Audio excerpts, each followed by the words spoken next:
Hello, my name is Wesley Prankard, and this is Ask an Archaeologist. I'm here with my dad, who has some questions about the work that we do. So without further ado, I guess we'll get right into it. Okay, let's go. If you first just want to introduce yourself, your name, what you do, we'll go from there. All right. My name is Bob Prankard.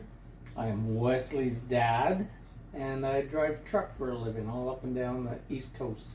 Awesome. Now, I understand that while you're driving truck,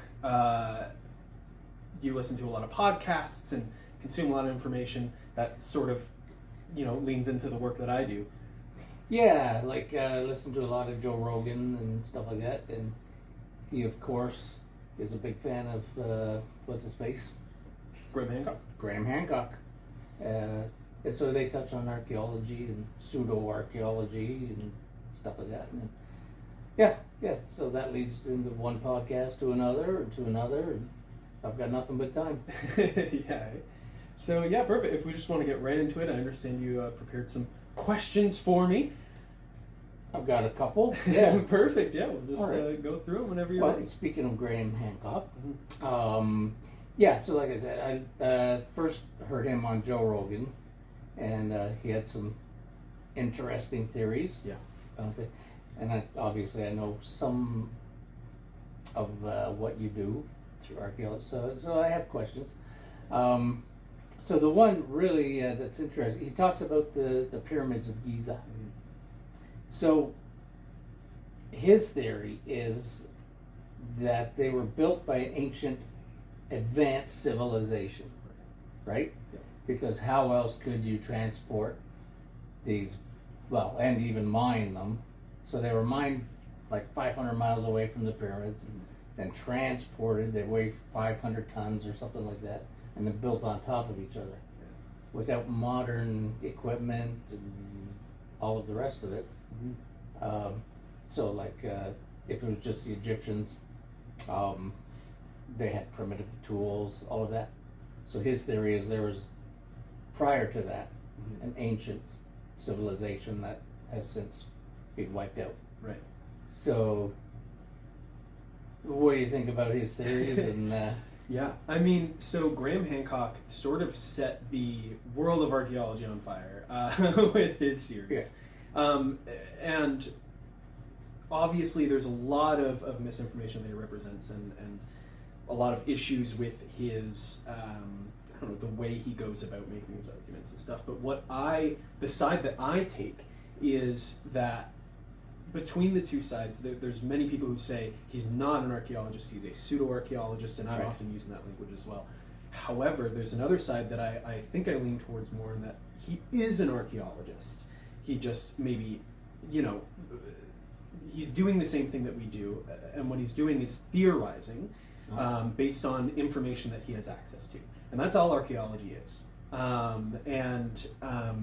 So I still think he is an archaeologist, and he's still making theories based on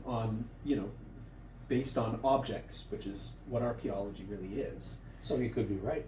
So he could be. However, a lot of the information that he spreads and the conclusions that he comes to don't necessarily come from a place of abundant evidence. And so, we have a problem, which is how were the pyramids built? And you can come to that solution with grand ideas, but those grand ideas then about a lost civilization need this entire massive Netflix documentary to prove that idea that there was a lost civilization, to prove that civilization interacted with Egypt, et cetera, et cetera, et cetera. Whereas, there's the more simpler way to go about it, which is to look at the objects that we have in Egypt and say, okay, are there theories about the tools that we know they had, about what they did? And there's some really cool discoveries still coming out about this stuff. And that's the great thing about archaeology, is that there never is a 100% right answer, because we're constantly digging up new stuff that completely change and unearth our understandings of things. Yep. It's just whether or not those arguments are cemented in proper scientific rigor or not. So one of the exciting parts about the discussion around the pyramids right now is that there were some remnants of ramps found, pretty like within a pretty close distance of the pyramids. And we were looking at it though, and they were like, well, these couldn't have been ramps used, as almost like scaffolding towards the pyramids, because they're too close, so they'd be really crazy steep.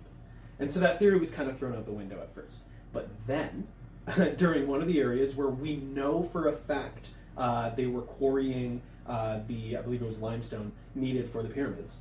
Mm-hmm. So we know 100% this is the same. They can test the type of stone. They know it's regional and whatever, compared to testing the stone of the pyramids. So they know that this quarry, and it was pretty far, like you said, from the pyramids, but they found a perfectly 100% intact ramp in that quarry that is designed the same as the ramps that were found pretty close to the pyramids. But it's really steep. And so the question is, well, how did they get these super heavy rocks up these steep ramps? And that's kind of where the archaeological discussion is right now, is how did they do it? And this one guy theorized that they used hydraulics, and that they flooded certain areas near these ramps to like kind of help push these stones up the ramps. That's kind of been thrown out because there's no other evidence that they knew about hydraulics and like how to use that properly. Yeah, it's pretty advanced. It's pretty advanced. And so the current theory is just like ropes and a lot of manpower. And we know that they had a lot of manpower because there were kind of mini cities built around the pyramids that were for the workers specifically. Kind of like in America when they were building the railroads, Hell on Wheels, they called it, the town that would move along with the railroad. They kind of had that for the pyramid. There was a Netflix series about that. Oh, really? Yeah. I'll have to watch that. It's pretty good. But yeah, so there were these sort of temporary towns put up for the workers, and there were tens of thousands of them. Right. And so the current sort of accepted idea is that it was just a lot of manpower. You get enough people, we can pull anything. When it comes to some of the other techniques used in the pyramid, we know that both water and plumb bobs were extremely important to the building. So water, the cool thing about it is that when you pour it into something, it becomes completely level once it settles. Mm-hmm. And so what you can do is cut along that level, you pour water beside something, and then you cut along the edge, and you have a perfectly level edge. And then to get an upright edge, you have a plumb bob, so literally just a string with a weight at the end. Mm-hmm. Because weight pulls that string down, and so now along that string is a perfectly right angle. Mm-hmm. And so you're able to get two completely right angles with weight and water alone. Mm. So they were really, genius in the very basic tools that they did have access to. So all of that is to say that, excuse me, we can't 100% discredit Graham Hancock because, again, he's doing the exact same thing that other archaeologists are doing, which is theorizing a conclusion based on what he has access to. Right. It's just that the evidence that he provides may not be as strong as some other claims that we found. Gotcha. Yeah. Interesting. Okay. I'll take it. Cool. All right. So I understand you have quite a few questions that we prepared. Well, you asked me. Yeah, give you quite a few. Yeah. I got a few.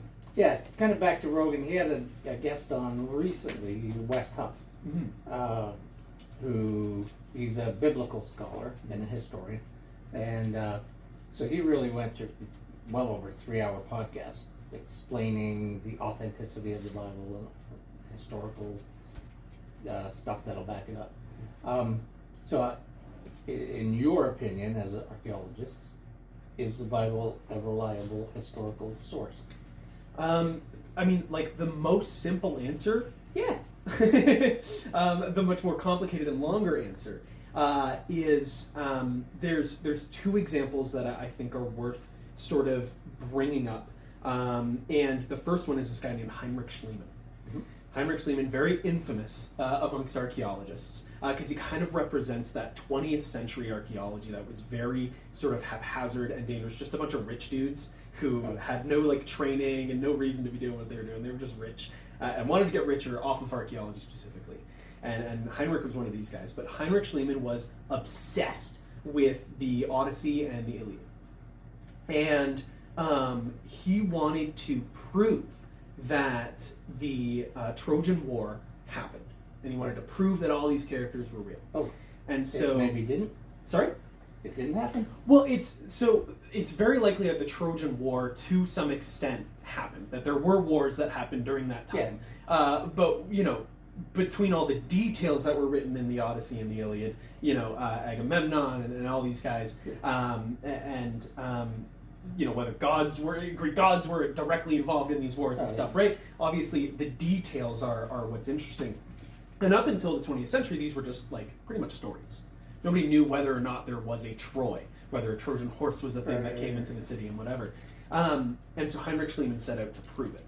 And he went to this archaeological mound. And what a mound basically is as a site is used over time, it tends to like grow larger and larger on the surface of the earth because people live somewhere, and then it gets demolished or destroyed, and then they build on top of it, demolished and destroyed 100 years later, and it just like grows into a literal hill.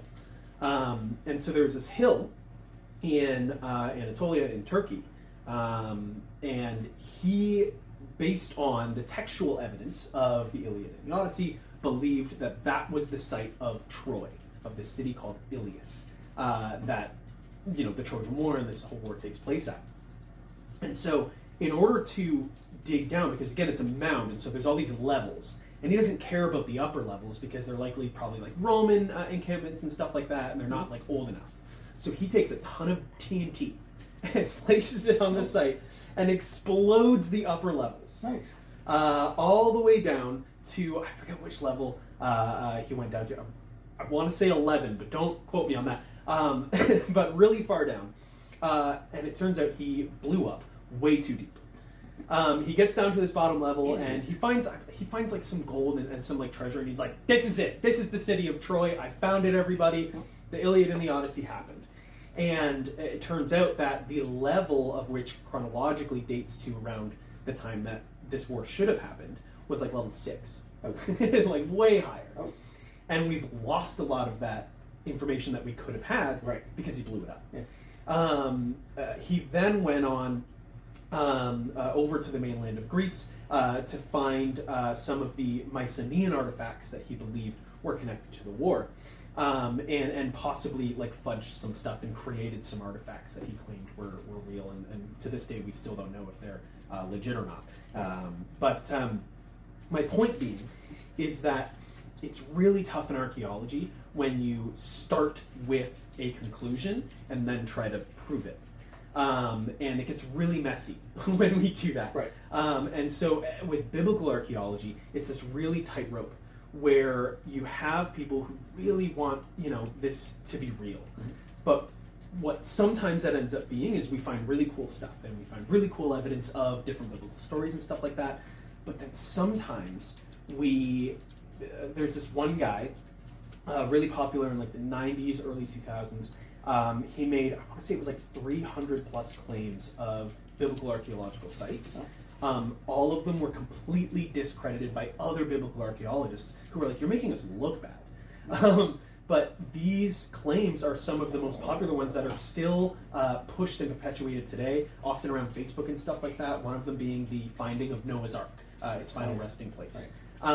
That site specifically still has a website and still has all this publicity, but like biblical archaeologists who are trained archaeologists are like, no, this is just a natural formation that kind of looks like a ship, but the website claims that it is the perfect size and perfect dimensions as described in the Bible. It's not.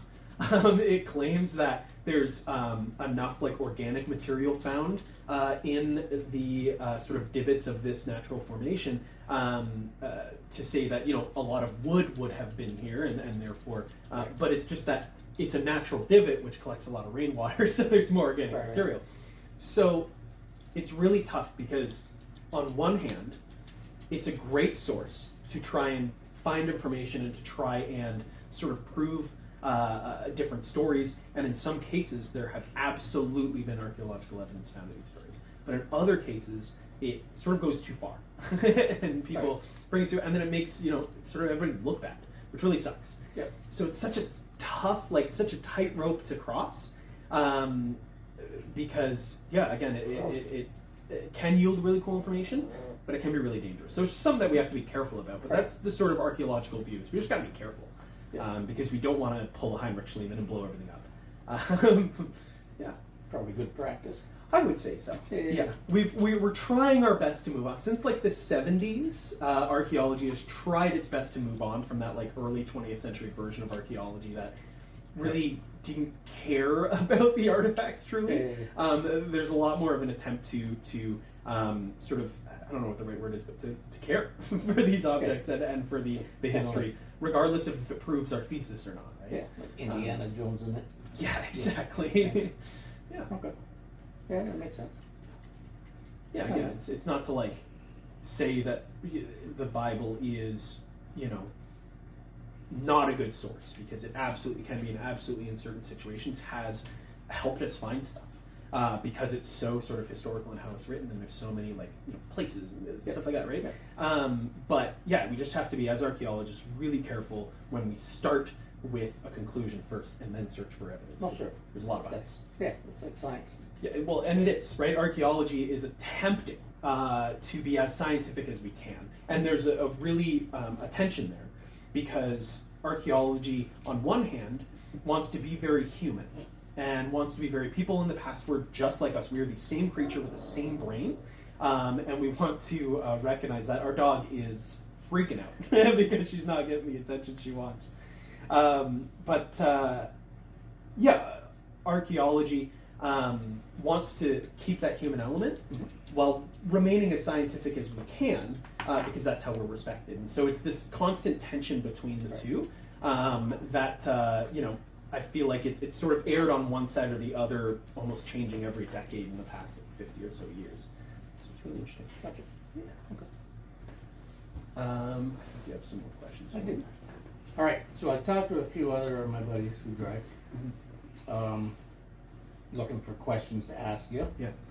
And most of them came from movies. Gotcha. Recently, like you mentioned Troy. Mm-hmm. That was a good movie. 300. Yep.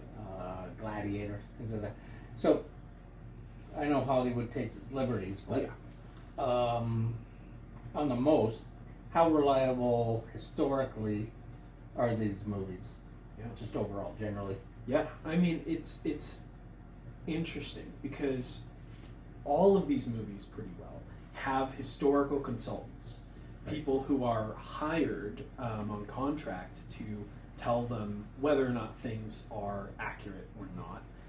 And I would hate to be one of these historical consultants, I feel like, because they just get ignored at every turn, it seems. But it's tough because when you're, especially in Hollywood, your movie has to turn a profit. It's got to make money. And sometimes accuracy is just not as cool. I think one of a great example is with the newest Gladiator movie, where they flood the Colosseum for naval battles. That's real. That happened. However, there were no sharks that were imported, because that would be a logistical nightmare. Having the water, the proper, salt levels and whatever to keep these things alive, to port them alive, to like all that stuff would be insanely difficult. Right. And I mean, just the hydraulics of getting the water in there was difficult enough, I think, for them. But they managed to do it. But so what these movies tend to do, I find, is they take sort of a historical idea and then run with it. Right. I recently researched the Cleopatra movie, the 1967 Cleopatra movie with Elizabeth Taylor. And that movie takes so many liberties. I mean, the scene where Cleopatra arrives in Rome for the first time is a 10-minute long scene that cost them like $1 million to produce, which back then was... her actual entrance to Rome would have been almost secretive. She just sort of quietly would have moved into Caesar's villa. And there's letters that we have from other rich guys who had nearby villas in Rome. And they're like, I think Caesar has like his mistress over. I hate that lady. It's just so like more chill. Whereas the movie makes it this huge thing with pomp and circumstance, and there's thousands of Egyptians that like follow her in and all this stuff. But her just like showing up in Rome and hanging out in Caesar's villa, that doesn't make a movie, So it's a really tough thing because a lot of these movies, if you talk to any student in archaeology, especially in classics, you're gonna find that a lot of their introduction to archaeology comes from these movies. Right? And just like how, like your trucker friends, like that's a lot of what they know about archaeology is from these movies. And it's it's tough because, you know, it gets people into the right, you know, path into learning the truth about these events and stuff like that. But it definitely comes from mostly a falsified space. So, yeah, I don't know, the movies are really interesting. I haven't seen a ton. I kind of, I'm almost a fraud in that sense. There's a ton of historic movies that I haven't seen. I haven't seen Troy, haven't seen the original Gladiator. Wow. I know, There's a lot of them. Yeah, a ton. Have you seen that? Oh, was it Netflix that did it with, it was about the Greek gods. I've in heard modern that day. one. Because what's his name was in it? The Yeah. Jurassic Park guy. Yeah, Jurassic Park guy. I don't know why I can't think of his name right Same. now. But Christopher Walken. no, Although that would have been great. I think he'd be a great Zeus. Yep. He'd be fantastic, actually. I can't think of his name, but I heard a lot about that one. That one kind of stirred my classics department a lot because a lot of them are mythology nerds. Okay. So they really enjoyed that one and how it depicted people, but didn't watch that either. I don't know. Yeah, you should watch more TV. I should. You have any other? Yeah, I was wondering, Wes, speaking of archaeology, what, in your opinion, is the most important archaeological discovery? That's a tough one. And it's very tough because, of course, archaeology is really personal for a lot of people. A lot of people have personal attachments to different localized things, right? So if you're Greek, you're obviously going to really care about the findings related to Greece. And if you're Italian, you may really care about the stuff Roman. So it's definitely tough to say, like, what's the most important unanswered question. However, I think that a reason a lot of people do archaeology is to understand something about the human condition, to understand something about our brains, because we see a lot of similarities to the past, and if we can fully understand it, then we may be able to fully understand ourselves today. So it's like that quote, how does it go? Those who forget history are doomed to repeat it? Yeah, pretty much. Yeah. And so being able to learn about our past, I think, is a driving force, because then we can possibly understand where our future is headed, you know, and be able to predict that, because we are a pretty predictable creature, right. It seems. And so the hard part, obviously, is that in a lot of cases, archaeology is very mysterious. We didn't leave a lot of hints behind. And a really great example of that is Stonehenge. Stonehenge is such a sort of mysterious site because... Probably from an ancient civilization that was advanced and now wiped out. Very possibly, yeah. Like aliens. Excuse me. The neat thing about Stonehenge is that there's actually a lot of henges in Britain. And a henge is basically just like a circular building. And there's a lot of them in Britain. It was a very common thing. Usually, though, they were built out of wood. And so we just sort of have the remnants of where the wooden posts would have gone, because archaeologically we can see that, which is really cool. When we're digging in the dirt, once you get down to certain levels, you can see the difference in the old disturbed dirt in like a perfect circle, and so you know that a post went down right here, right? And so we find those in circles all around. And then the ones that were made of stone were made of local stone, right, nearby. The cool thing about Stonehenge is, one, it was a lot bigger than some of the other ones, about double the size. But then it was made from stone from all over Great Britain. And it would have taken about, I believe, almost a year for the furthest stone to have traveled from where it was mined to quarried to where Stonehenge is. Based on our theories of basically putting it on like the sleigh and rolling it with logs and then moving the log to the front and rolling it. That's kind of the going theory. And with that, it would have taken about a year of travel. The mysterious part about Stonehenge, though, is that with all these other henges, we, for the most part, can surmise that they were burials. burials of like important people, of chiefs or something like that, of ancestors, because we can find people there, burials, bones and whatnot. Okay. However, around the time of Stonehenge specifically, for some reason, the people who built it switched their burial style to small cremation. So instead of large cremation, where you cremate an entire body and you put all of that person dust in one place, you spread it out amongst tiny little deposits everywhere. Oh. And what that does is make it really hard for us to find it. Sometimes they would spread the ashes in like water in a river. Impossible. That body's gone now. We'll never find it, right? And so with Stonehenge, with the first stage of it, it was just like a regular henge, probably made out of wood, and there are bones in that original stage that we can find based on the stratigraphy. In the later stage, when the rocks were built, we have no such bones, right? Because they had changed their burial style. And so we can't say 100% for sure that it was a burial, because we don't have the bones to prove it. And so that's why Stonehenge is such a mysterious site, because it follows all of these trends from the rest of Great Britain, but then it's just slightly different in really important ways. And that's why it's become so mysterious. Is it possible that they took their hinges from that, so that was their previous, or that could be the first one, or... Based on stratigraphy levels, like based on like dating and partially carbon dating and stuff like that, which I know you have a question about that as well, we can surmise that the stage of Stonehenge where the stones were put up was quite a bit later. It was right before the original indigenous people in Great Britain completely died off. It was basically the last stand of the indigenous people of Britain. And it did not work when basically like Vikings and other groups migrated in and replaced the indigenous population there. Another great show. Vikings? Oh yeah. Another one I haven't seen. I don't know why I just have not seen so much like historical media. Yeah. So much of it. You think I would have seen a bunch of it because it's kind of my job, but I don't know. I just it never piqued my interest. Weird. Yeah. I watched a lot of documentaries growing up.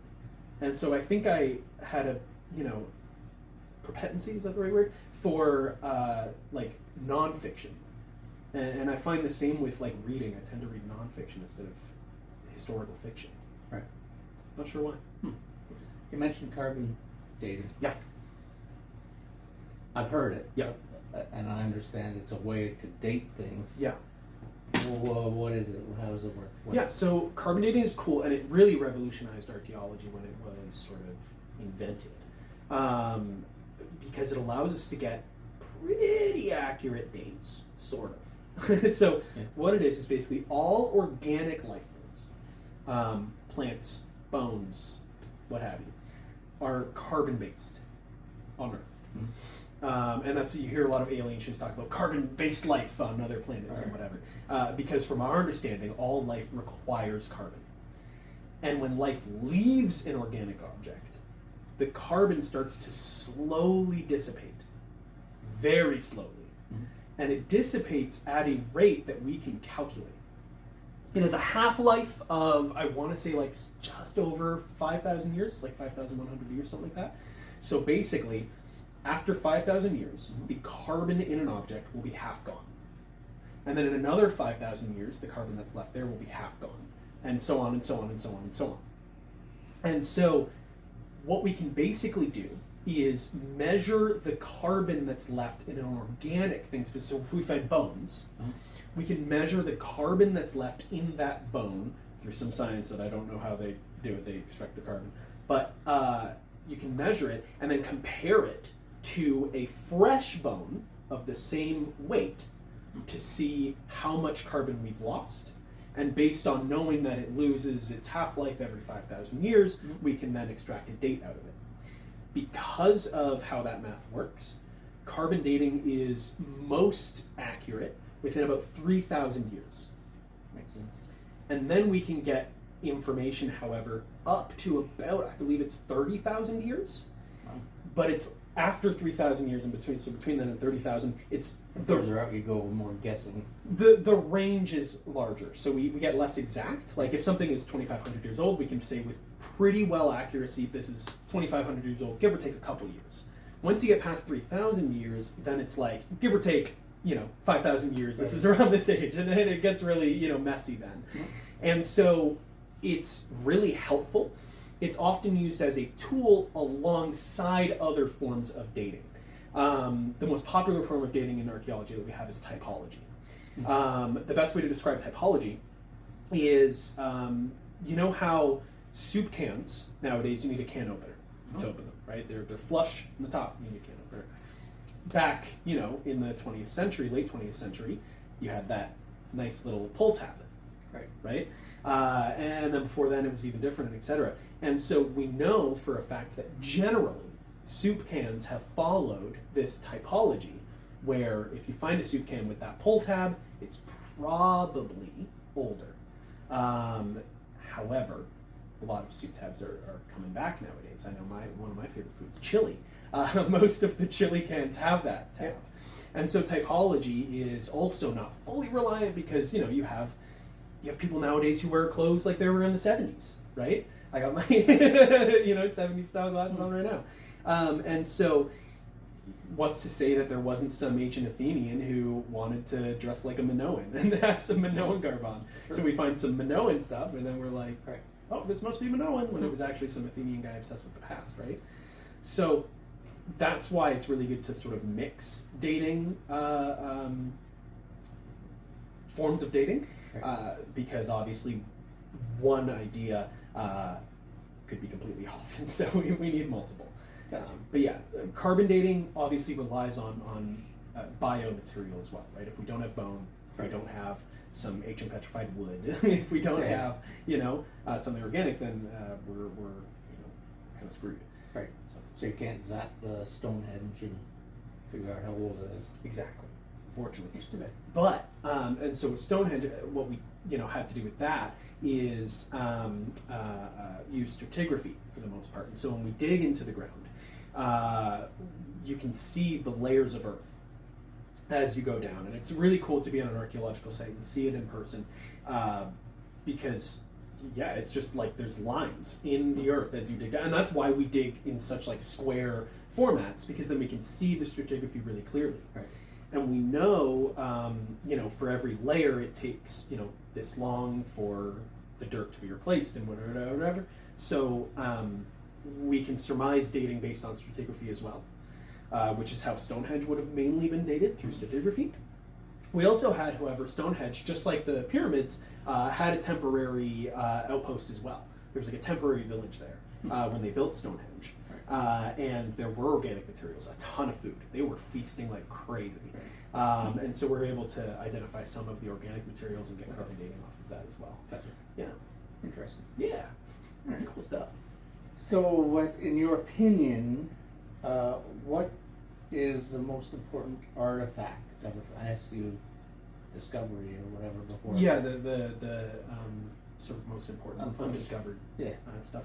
In terms of most important artifact, that question actually brings up a really important and interesting part of archaeology, which is that publicity and therefore money really drives what we do. And I talked earlier about how the 20th century archaeology was really built on these rich guys with no real background in archaeology, just trying to get rich and trying to find cool stuff. Yep.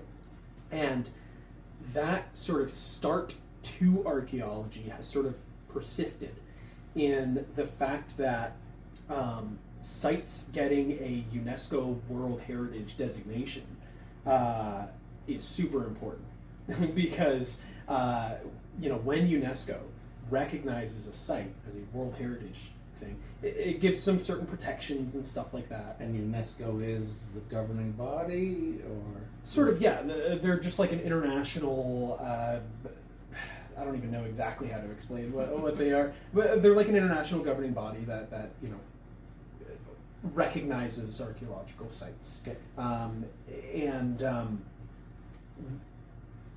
basically, like, a lot of countries come together and agree that, like, anything listed under the UNESCO World Heritage List need to be protected. So if there's, like, war and stuff like that, they need to attempt to protect this site, Right. and et cetera.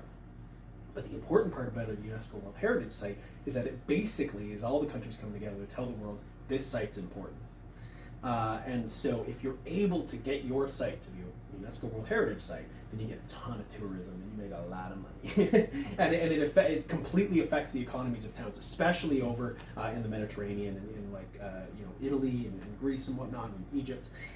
If you're able to get, as an archaeologist, your site designated as a World Heritage Site, then there'll be an airport within taxi distance of your site within a couple of years. That's how big of a deal it is, and it just shows how much money really rules the world and rules archaeology as well. Sure. And so when we talk about the most important artifacts, unfortunately, it's more based on how public these artifacts were able to make archaeology rather than what they were able to teach us. So, for example, King Tut's tomb. I was going to say that one comes to mind. Yeah. Because that one really fueled the Egyptology, they call it Egyptomania craze of the 20th century. Right. Because in the 20th century, the Western world was obsessed with Egypt. They were so excited by it. Mm-hmm. And we still have, what are those guys called? The Shriners? Shiners? Oh, the Shriners. Shriners with their fezzes, right? Yeah.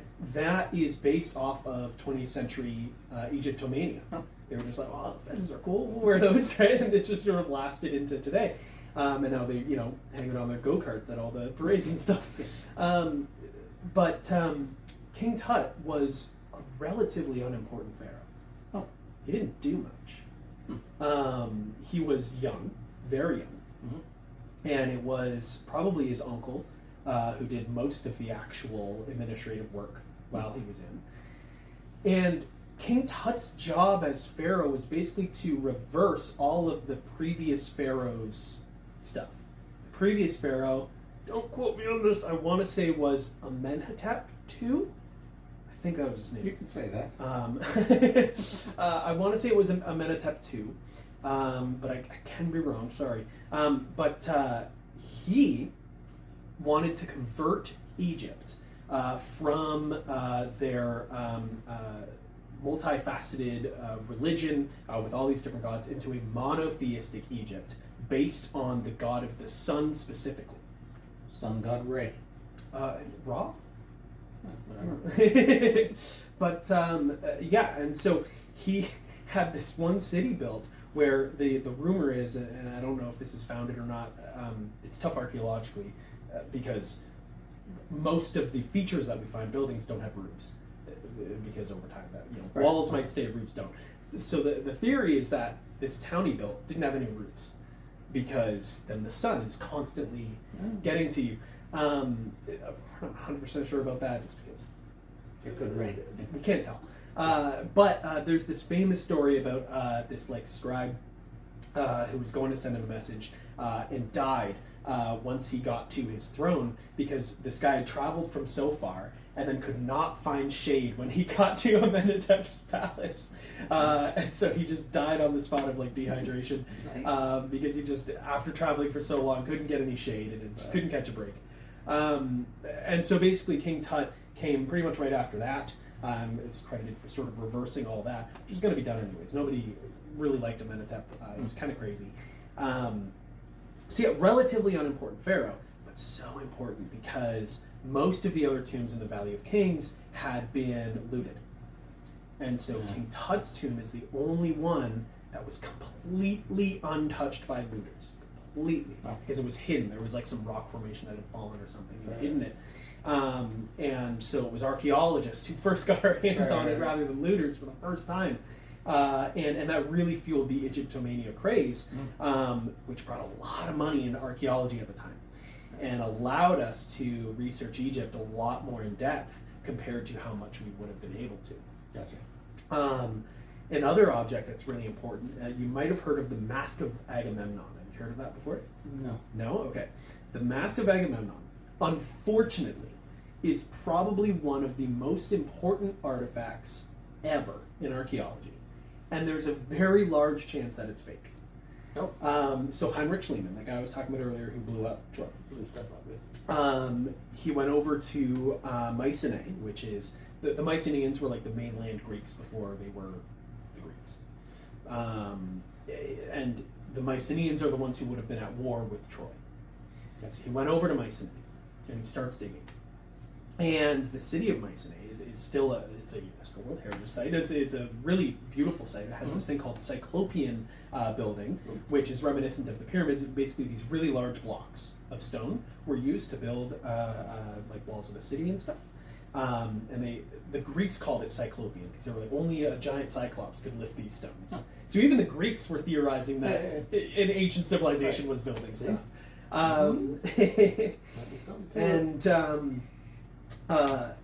Anyways, the city of Mycenae, he's digging there, and we found these Tolos tombs. The Tolos tomb is like a circular tomb.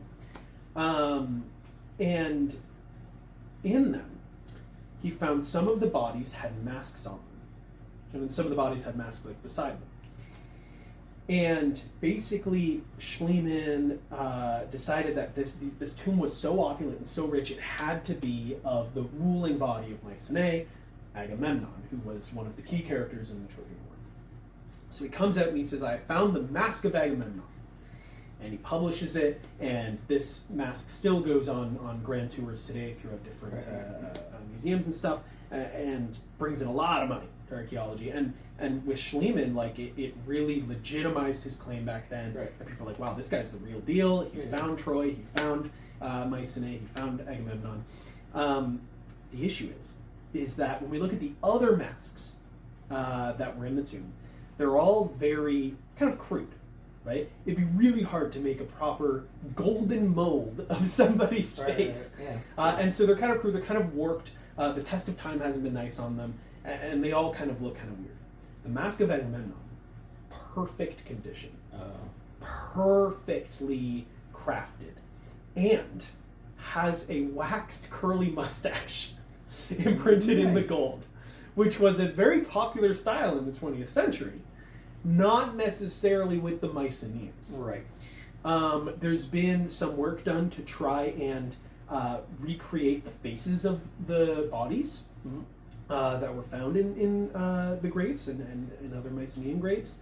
None of them really look like any of the masks, because again, they were very crude. Right. But none of them definitely look like the Mask of Agamemnon. And it's kept that name, the Mask of Agamemnon, because... what else are we going to call it at this point? But the sort of going theory is that it was probably one of the real masks, but then he sent it to an artist friend who like really prettied it up and made it look nicer so that he can tour it and make a lot of money off of it.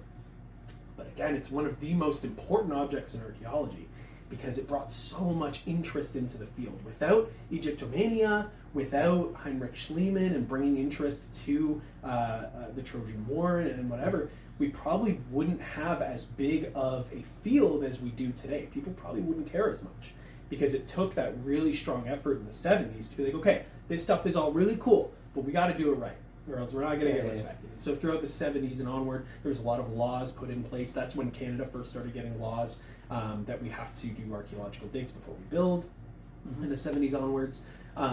Just because people were like, okay, we're all really excited about this, but we got to rein it in a little bit. Yeah. So it's really interesting that the most important, in my opinion, artifacts in archaeology really aren't important at all and don't teach us a lot. Right. Don't give us a ton of information, but they just brought so much like money to it that we could do our jobs effectively. Right. So they're important to the field because they've helped advance proper archaeology with funding and whatnot. Yeah, exactly. Because like in terms of important artifacts otherwise, a lot of them are really mundane, right? And they're kind of boring and you can't really put them on tour because nobody wants to see them. So for example, we have Göbekli Tepe. Super famous site. Graham Hancock talked about it and has his theories about it. Göbekli Tepe is really important because we don't know sort of whether these people were farming or not. That's the big question about the tepes in Turkey. Do they represent a post-agricultural society, or do they represent hunter-gatherers? Right. The reason that's important is because there's all these theories about whether or not you can have a civilization, whether we could have had all of this without farming or not. Right. And it brings, back to some of the earlier stuff we talked about how archaeology in a big way is learning about ourselves as humans, as a creature. And, if we're able to learn about whether we required farming and excess of goods and whatever to do stuff, or are we able to get away with just hunting and gathering, basically, with just having what we need and no more. Right. And it brings in a lot of questions about human greed and stuff like that. Can you have a CEO of a company without greed? You know what I mean? And can you have civilization without these greedy CEOs? Right. And so it's very important questions that Göbekli Tepe and the other tepes, Kataran Tepe, etc., bring up. And when we first found Göbekli Tepe, that's why it was so publicized and so big, because they were like, hunter-gatherers built this. We do not need farming to have civilization. They did it. They had this, massive stone structures, this megalithic structure, and that they didn't need farming to do it. But then we found thousands of grindstones. Oh. Just stones that you have a corn, and then you put some wheat in there, wheat, just farmed, and you grind it into like a flour, and then you make bread. Thousands of grindstones, like so many. And that still has created debate. Like, people are still debating. There's papers being published today that are still arguing whether or not these grindstones mean that they were farming or not, or they just had a lot of natural wheat or whatever. But super important to our understanding of human history, to our understanding of anthropology and where we came from, and in our origin. But it's just rocks. Like, you look at the pictures of these things, they're just rocks. Right. They're not shiny, they're not flashy. Nobody, if the Met or some big museum, the British Museum, does a thing on the grindstones of Göbekli Tepe, I promise you it's going to be one of their least visited exhibitions ever, because it's just rocks, right? So to me, that's super important, and they're super cool, and I've written multiple papers about these grindstones. But to the normal person, who cares? And that's kind of the thing about archaeology is the normal person has to care, because we need their money to do our work. So. Interesting. Yeah. Okay. So what then would you think is the most important region to archaeology? Would it be Middle East? Yeah, that's a really another tough question, because when it comes to that, archaeology is embedded in a ton of autochthony. Autochthony is just the idea of indigenous legitimization, right? So in Canada, a lot of our archaeology is connected to the First Nations and Indigenous people, and finding their history and helping them reclaim their history that colonizers made them lose so long ago. And so autochthony is really strong there. And so again, we talked about this earlier as well. In Greece, we're really going to care about Greek stuff because it proves their history. We were here. You see it really big in the Levant, with Israel and Palestine, because they want to legitimize, like, we were here first. Right. And so archaeology is really important to staking your claim. And so, depending on who you ask, whatever region they're from is going to be their answer. Right. Some of the most sort of invigorating regions in the world are obviously going to be Great Britain, because we have Stonehenge. Not only that, but then Great Britain has been touched by so many different cultures, right? Like, you had the Romans' occupation of Great Britain, which a lot of their archaeology is based on. You have the Middle Ages and medieval history there, which is so big. King Arthur and all that stuff. And so Great Britain is home to so many grand stories that people want to discover more about. Sure. You have the Middle East, which is kind of where a lot of science was founded. And so there's a huge history there to science and politics, especially around the Fertile Crescent, where civilization first really picked up. And that's going to be around where, like, Göbekli Tepe is, as well as other finds like Babylon and stuff like that, right? So that area is the Fertile Crescent. So important.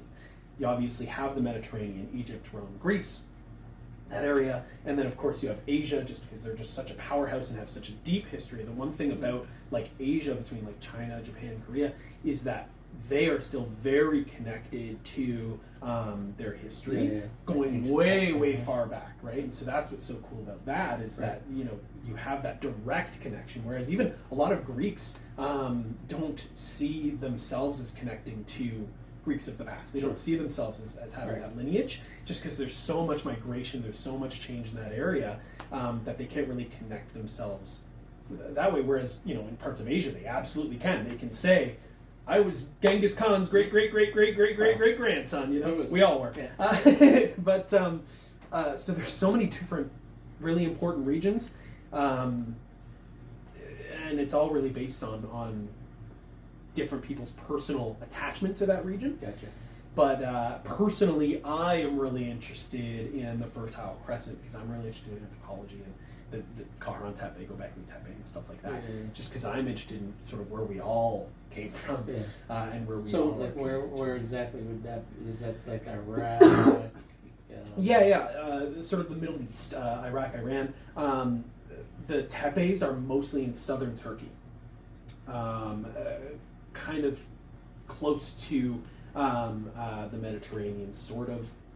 Okay. All in like southern Turkey is where a lot of that like really old stuff is, which I find really cool. Yeah. Just because again, it tackles those humanity-long questions of sort of our psyche and what we've been able to accomplish since then.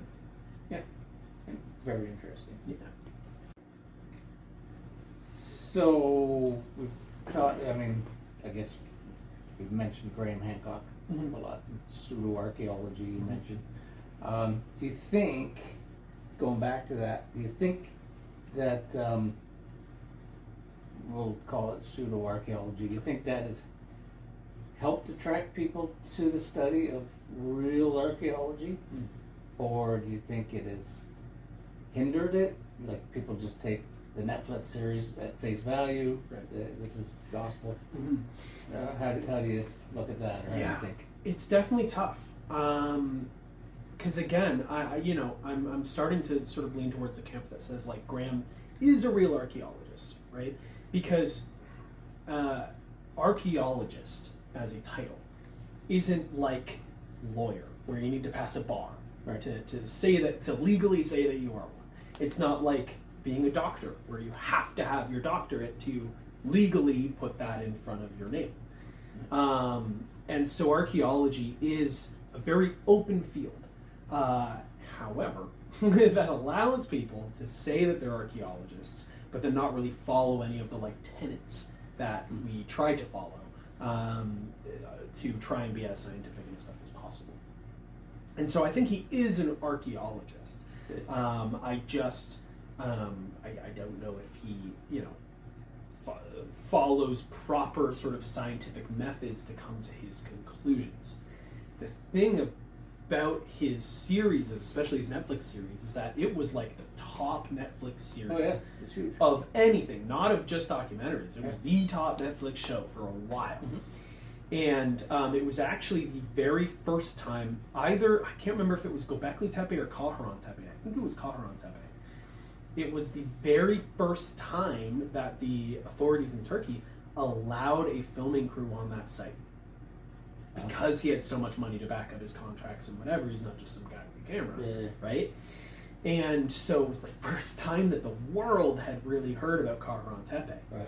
But it was through his lens.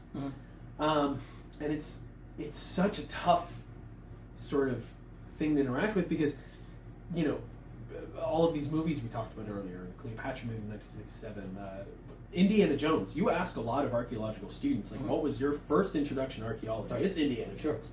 And he does not do stuff right. His whole idea is like, cool. It belongs in a museum, and then he blows up 90% of this stuff in the way of this one artifact he's going for, right? However, it's brought a lot of students into studying this stuff. And so only time will really tell if students, 10, 20 years from now are saying, in school that they're in archaeology because of Graham Hancock. So we can't really say it. I feel like it's still too fresh. However, I mean, the trend seems to be that it does bring people into, the practice. And I think Graham specifically has allowed a lot of people to sort of gain prominence that they wouldn't have otherwise had. There's a ton of YouTubers and social media people who found their fame in debunking the episodes of Graham Hancock's thing, in teaching people, sort of the actual evidence that we have, and picking apart his different arguments and why some of them might be based in reality and some might not be.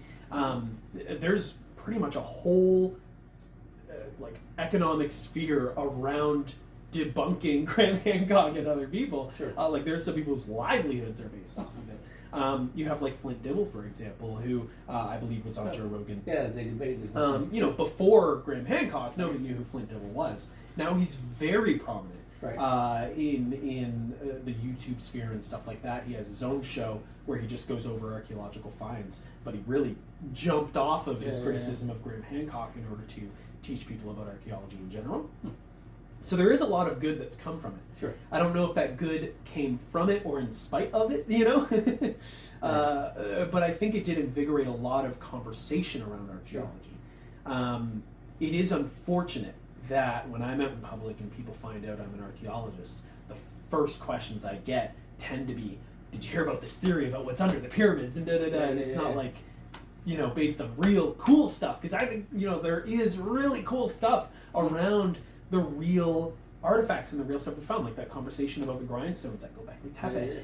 But especially in public, when I tend to start telling people about that, you can just see their brains start to turn off because it's just not as interesting as the idea of aliens and of ancient civilizations. That stuff is grasping and interesting, and so it's really hard to interact with. So I definitely think there's a place for it. I just wish that archaeologists were able to be better at public-facing media. There's so many opportunities for archaeologists to have really cool Netflix shows and stuff like that deliver on real stuff. It just doesn't gain as much traction because they're not as good of orators as Graham Hancock. He's a great speaker. Not as sensational, maybe. Well, definitely. And I just think, a lot of archaeologists were really nerdy. And although friendly, we might not be as personable as someone like Graham Hancock, and we don't have as many tools at our disposal to really captivate the public like he does. And so I think, hopefully over time, I think there's a big push in archaeology to try and be more public-facing and to try and be more public-friendly, because we've, again, and this is what I talked about earlier, how we flip back and forth between being super scientific and academic and then being very human. And I hope that, and I think that the pendulum is starting to, shift again to the human side of things, because we've been so academic and so sort of closed off for so long, and we're now realizing that that's biting us in the butt, because people are losing respect for us, even though we're trying to be like scientific and concrete. It's not accessible, right? Nobody wants to read publications because although they're invigorating information, to most people it's boring dribble. Gotcha. So it's tough. So would you say that's the biggest challenge facing archaeology? Just not probably. I mean, so I work in CRM. I work with Indigenous digs in Canada mostly, and one of the biggest issues is that it's a recovery first model. And so our plan is, when somebody wants to build something here, we got to get this stuff out before they build, before they destroy it. And then this stuff gets filed, and it's put in a shoebox and forgotten in a lot of cases. Now, my firm, as well as some other firms, are now doing an active attempt to try and record this history and sort of create stories rather than just recover. My firm just recently donated most of our works to a local museum so that this stuff can be properly recorded and properly used to actually create history rather than just be stored away somewhere. But CRM specifically, cultural resource management, has such a big problem with just doing the recovery and that's it. And archaeologists need to be better storytellers, because that's our whole gig. Right. That's the whole point, is Yeah. to tell a story. And if we're not able to do that, then people who are able to sort of make up a story are going to get a lot more popular, and we're going to fall behind with what we believe is the real account of things that have happened. So I think it's slowly, again, the pendulum is shifting. We're getting better. Yeah. We've got a lot of work to do. Gotcha. Yeah. So, along the same vein, then, what do you think would be the most or the biggest misconception around archaeology? That we dig dinosaurs. That one hurts. Ask Max, eh? Yeah. Your nephew. Yeah, he loves dinosaurs, and he definitely thinks that I work with those. And I don't help with that because I get him like dinosaur gifts and stuff like that. And I think he thinks that I like actually found Dinosaurs are cool. Dinosaurs are so cool. But yeah, that's a paleontologist. And Awesome friends. and a lot of people, when they hear archaeologist, I think it's tough because if you're not in that sphere, you just think, okay, digging up stuff. What's something cool that people dig up so I can relate? Oh, dinosaurs! And so I think it comes from a good place of people trying to relate and think about something cool that I interact with. But it's human stuff. Archaeology is the study of human stuff specifically, which is a lot more boring than dinosaurs because it's quite literally human garbage. Like, we study garbage. We study the things that are discarded, because if they weren't discarded, they wouldn't end up in the ground. They'd be used. So... yeah, that's probably the biggest misconception is that we dig dinosaurs. A second one is that we dig for like gold. A lot of people, when I tell them that I'm an archaeologist, like, find any gold? I'm like, well, why? That's not local to this area at all. Find any gold? But a lot of people associate archaeology with like the Mask of Agamemnon, which was gold, right? Such a big thing. Excuse me. That again connects to that whole like the shiny artifacts and the expensive things because of 20th century archaeology. That's all they cared about. They were throwing out the other stuff. They were like, here's the gold. King Tut stuff. And the King Tut stuff. And so a large part of archaeology is this idea that we dig for expensive things that can be sold to museums and whatever, when 9 times out of 10 we're finding rocks. Really cool rocks. We call them lithics. Those are rocks that were affected by humans and turned into arrowheads, turned into tools, etc. But lithics just don't captivate the public as much as gold. Or dinosaurs. But I think the biggest misconception, and I touched on this earlier, is that you need a degree to be an archaeologist, because it's just not the case. Right. The definition is just studying the human past based off of material remains. And if you do that, you're an archaeologist. So I think that it's a lot broader of a definition, and there are a lot of people who don't like that definition and think that you should have some academic rigor behind you, and those are the people who would say that Graham Hancock's not an archaeologist, right? But I think that there are a lot of sort of, I don't think armchair archaeologist is a nice term, but there's a lot of people who have an interest in the past and who study the past based on material remains, and I therefore would call those people archaeologists, right? I currently don't have my archaeological license in Ontario. I'm working towards it. So, based on a lot of people's more rigorous definition, I'm not an archaeologist. But I do the archaeology, I study it, I write papers, I dig, like I work on archaeology. And so by just about all definitions, I am an archaeologist. But you might have some people who say, that I can't say that. Right. So that's a really tough tension in the archaeological world.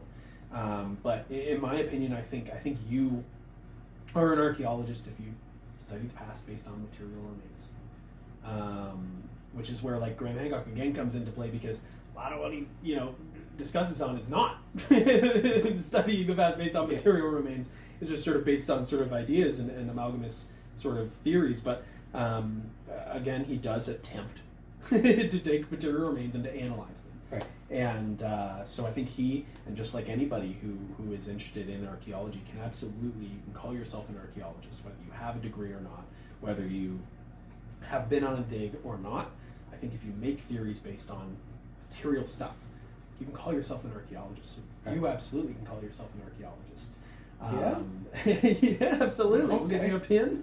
No, but and even your trucker friends, if they are particularly interested in it, it's a super open title. And I think that closing off that title is only going to harm archaeology. I think that saying that you need a doctorate or a master's degree or whatever is only going to harm it and dissuade people from wanting to get into the practice. I think if you're interested in history, you should study it. And I think if you're interested in it, you should look into it. Sure. I think that on both sides of people that we might call pseudo-archaeologists and people who we might call like scientists, on both sides need to respect the theories that either side are coming up with and put them to as much sort of rigorous testing. Right. I think that Graham Hancock is correct to question the sort of status quo, right?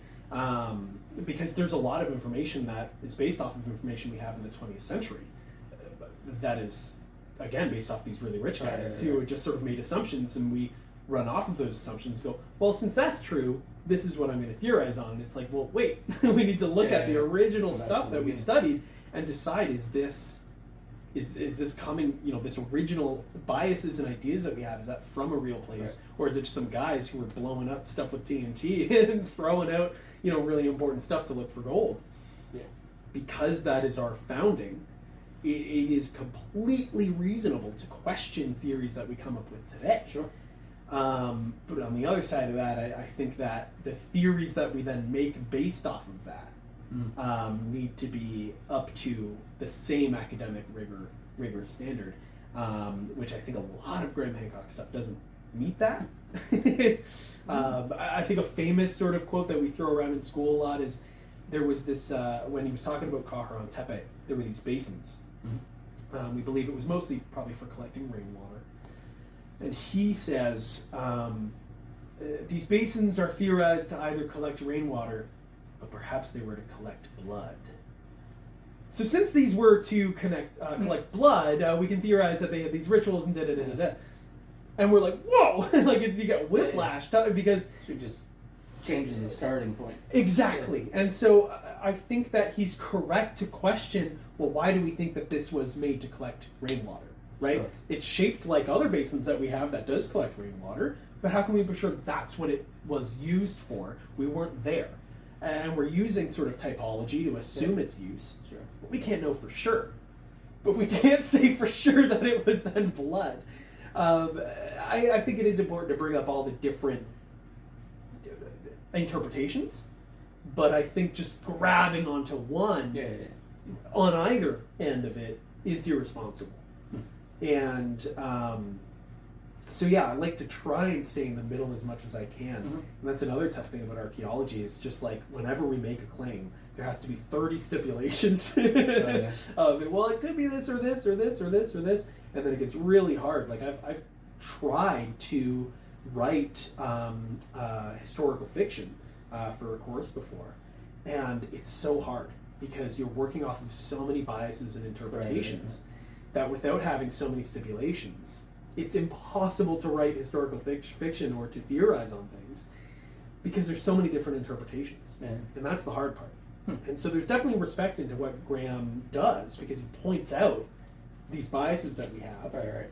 But then he goes the extra mile to sort of have his own biases and his own claims that are even more wild. But I think if you almost look at it as a satire, you can realize, like, he's got a point. A lot of this stuff you can just say it was aliens, because otherwise, what evidence do we have?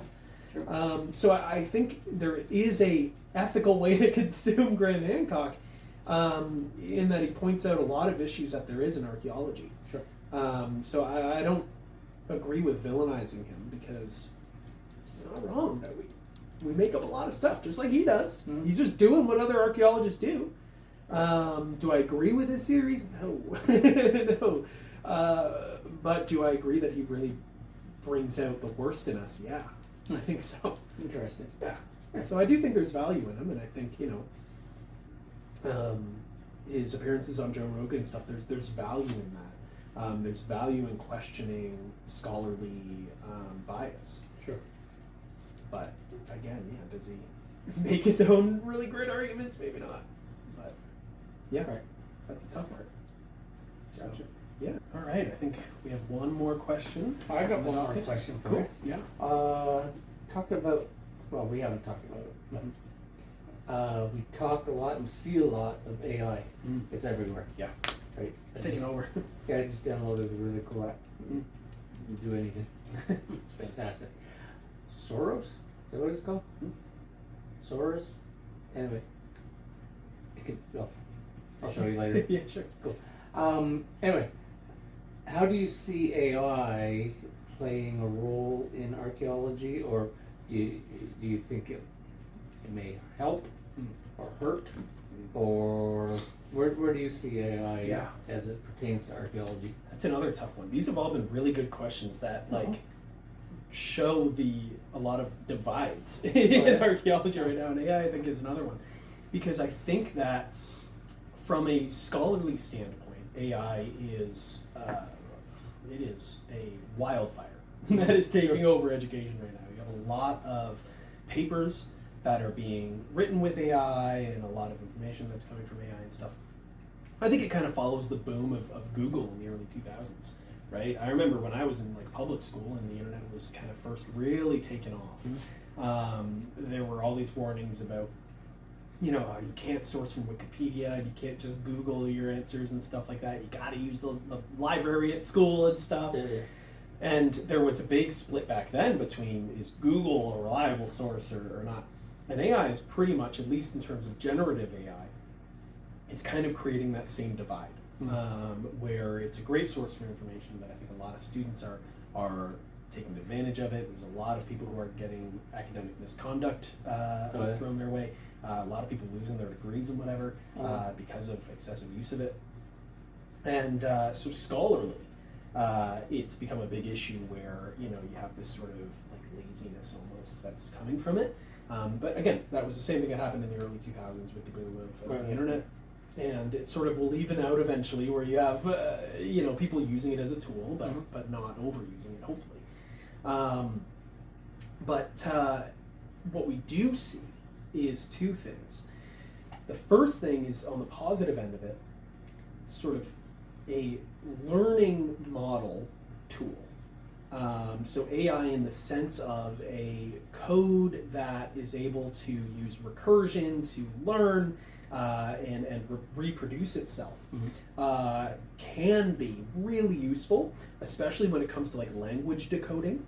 I believe AI has been used or is starting to be used sort of for translation and for decoding in terms of hieroglyph recognition of stuff that to the human eye is really hard, like when you have hieroglyphics especially, and cuneiform and really old texts, it's really hard for the human eye to pick up on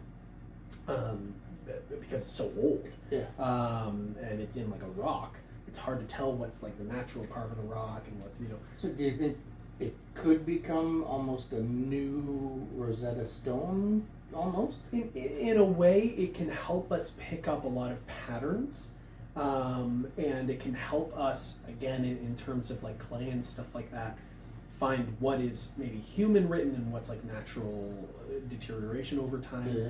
In terms of being a Rosetta Stone, that's tough. Like the Rosetta Stone was such a perfect find for its time, where the decoding of language isn't necessarily the problem, right? We have really skilled linguists who are able to understand all of the forms of human grammar as we use it in language. And in my studying of ancient Greek, it's really interesting to see how sort of grammar reflects a society's sort of broader notions of like sociology and stuff like that. It's really neat. And so AI could definitely be used to really speed up that process once we have information. But that information is really hard to get. The Rosetta Stone was so important because we never had, I believe it was hieroglyphic, demonic, and Greek. We never had those three languages with the same inscription before to compare and contrast. And it was so good because we were able to use it to then decipher ancient Greek, which we couldn't before because we didn't have that comparison. So without that comparison, it's still probably impossible. Like we have still undeciphered languages like Linear A, which was the language that the Minoans would have used. It was circular in how they wrote. They wrote in like spirals, which is really cool. And there's a lot of like video games and stuff. If you see like ancient languages in other video games or ancient movies and stuff, they usually use that spiral form of language to show like an ancient civilization, because that's one of the languages we haven't decoded yet. Will AI be able to just decode it without having other language for comparison, like the Rosetta Stone? I mean, probably not, but who knows? Because the thing that AI can do really well is recognize patterns. Right. And pattern recognition is really important to translation. And that's kind of what started computers in the first place. Yep. With Alan Turing and Enigma, was the term Hail Hitler was what he used, because when the Germans had their Enigma code that changed every day, the one word that they put at the end of all of their messages was Hail Hitler. And so Turing was able to use that. If you could decode Hail Hitler, which was at the end of every single message, then you could figure out that day's version of their like secret language. And that was the invention of the first computer, was this machine that could detect Hail Hitler and then work backwards to decode the entire language as they encrypted it every day. Did not know that. That was the first computer. And then it got more complicated and complicated from there. So will AI be able to find some pattern that maybe was in all of these messages? Possibly, because we know that linear A was mostly administrative. The Minoans were a sea trading people. They traded with, they were right in the hub. The Crete is right in the middle of the Mediterranean. And so they would have traded with the people in the Levant, with the Mycenaeans, with Egyptians. And so their island was very administrative and very, they had really complicated ways to store things and to mark things. And so we know a couple numbers, we think, from linear A, because they would have needed them. Sure. And so we're trying to sort of work with that to try and extrapolate. But we know it's administrative, so there absolutely could be some administrative terms that were used across the whole thing that we might have trouble picking up, but maybe AI will be like, okay, this is the same word in all of these different things, and we can do whatever. So it's definitely possible. So I think for certain purposes, learning language models, I think they're called, can possibly be really helpful. Yep. But then on the other side of that, generative AI has been detrimental to our fight against pseudo-archaeology and stuff. Sure. Because you have a lot of AI images coming out that claim to be proof of stuff and that claim evidence of certain things that it is just generated. And so it's this tough, again, tightrope between it's really useful, but then publicly it's really hurting our relations with media and with the public, because a lot of these sort of fake news are spreading like wildfire through AI images and stuff, which I think is just a problem that most forms of media are tackling with AI right now, not just archaeology. So it's a double-edged sword. It's really useful, but really scary. Well, okay. So, like everything else. Yeah, exactly. So time will tell. Yeah, and I think this discussion has really shown that archaeology is a thin tightrope that stands between a lot of different sides, and there's so many different camps in archaeology, and I think that again, only time will tell which side will prevail, if any. I think the best we can do right now is just to walk down that tightrope as well as we can, and hopefully something good will come out of it, and we'll all learn something along the way. That's all we can hope for. I guess so. Well, thanks, Wes. This has been a good time. Yeah, I'm really glad that I think we were both able to sort of hopefully learn something. Yeah, 100%. I think I've learned a lot in terms of the public perception of things and where people get their information from and stuff, especially hearing about your trucker buddies and what they're interested in and stuff. It was really cool. So thank you. Thank you for joining me. This has been Ask an Archaeologist with Wesley Prankard and my dad. Thank you. Thanks. Bye.